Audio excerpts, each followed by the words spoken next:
नमस्कार शेतकरी मित्रांनो, ॲग्रोवन.com मराठी यूट्यूब चॅनलमध्ये आपल्या सर्वांचं हार्दिक स्वागत.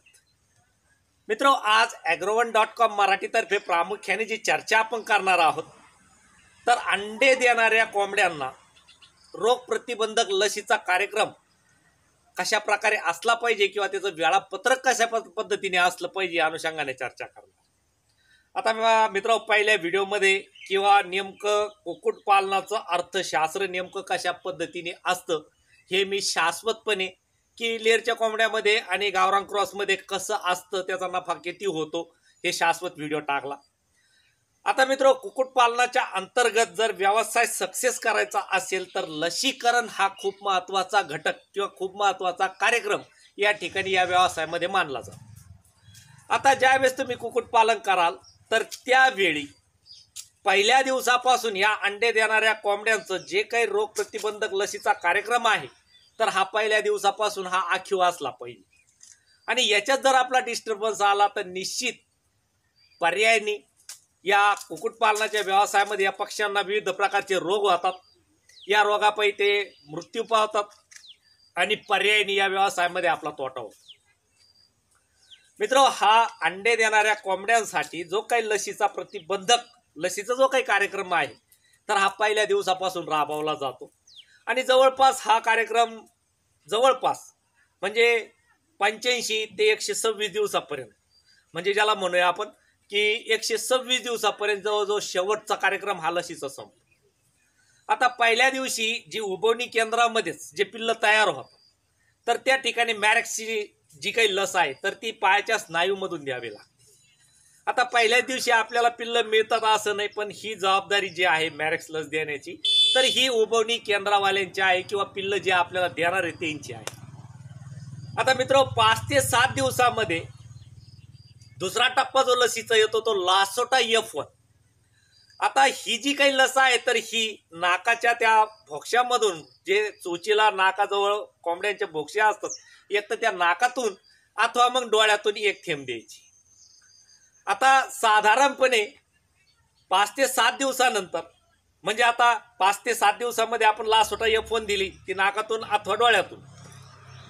7 दिवसानंतर मित्रांनो, जे काही आपले पक्षी आहेत तर यांचा चोची कापण्याचा कार्यक्रम झाला पाहिजे. कारण या पक्ष्यांच्या ज्या चोची असतात किंवा या कोंबड्यांच्या चोची हुकाच्या आकाराच्या असतात आणि निश्चितपणे या चोची जर आपण वेळोवेळी कापल्या नाही तर यांना खाण्यावरती याचा परिणाम होतो.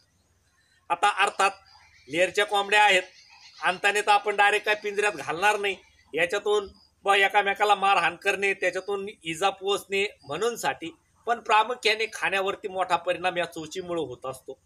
आता 7व्या दिवसानंतर साधारण चोची कापायची. आपण चोच कापताना आधी वरच्या बाजूची कापायची आणि नंतर मग 2-4 दिवस जाऊन खालच्या बाजूने कापायची. म्हणजे चोचीचे जे 2 प्रकार आहेत, वरची आणि खालची, तर पहिली वरची कापायची नंतर खालची. आता मित्र, 7 ते 14 दिवस जो काही पिरियड असतो हा गंभोरा लसीचा असतो, गंभोरो लसीचा. आणि ही लस साधारणपणे डोळ्यातून आपल्याला द्यावी लागते.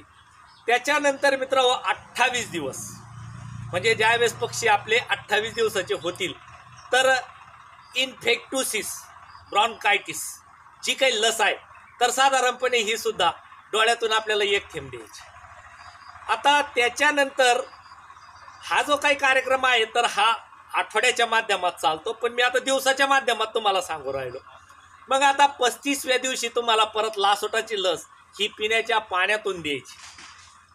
त्याच्यानंतर मित्र 56वा दिवस. आता 56व्या दिवशी तुम्हाला देवीची लस द्यायची आणि ही पायाच्या मासळ भागात, ज्याला मांडी म्हणतो आपण, त्यामध्ये द्यायची. त्याच्यानंतर 70 दिवसानंतर राणीखेत, ज्याला आरबीची लस म्हणतो आपण किंवा राणीखेत लस आरबी ज्याला म्हणूया, तर ही पायाच्या परत मासाळ भागातच तुम्हाला द्यायची.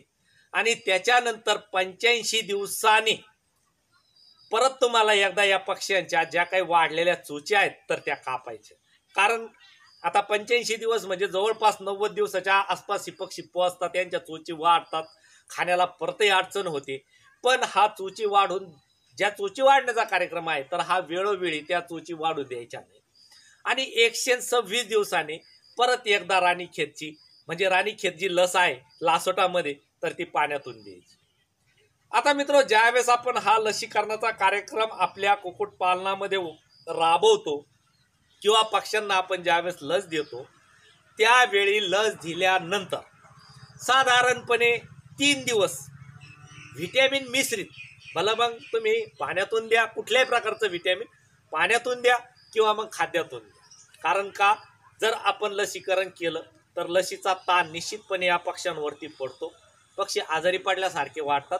पण जर एक्सटर्नल सप्लिमेंट या व्हिटॅमिन्सच्या माध्यमात जर पक्ष्यांना आपण पुरवलं तर पक्ष्यांमध्ये बाकीचं काही जास्त काही चेंजेस होत नाही. पक्षी आहे तसे फ्रेश राहतात आणि नियमित जसे दिसतात त्या पद्धतीने ते राहतात.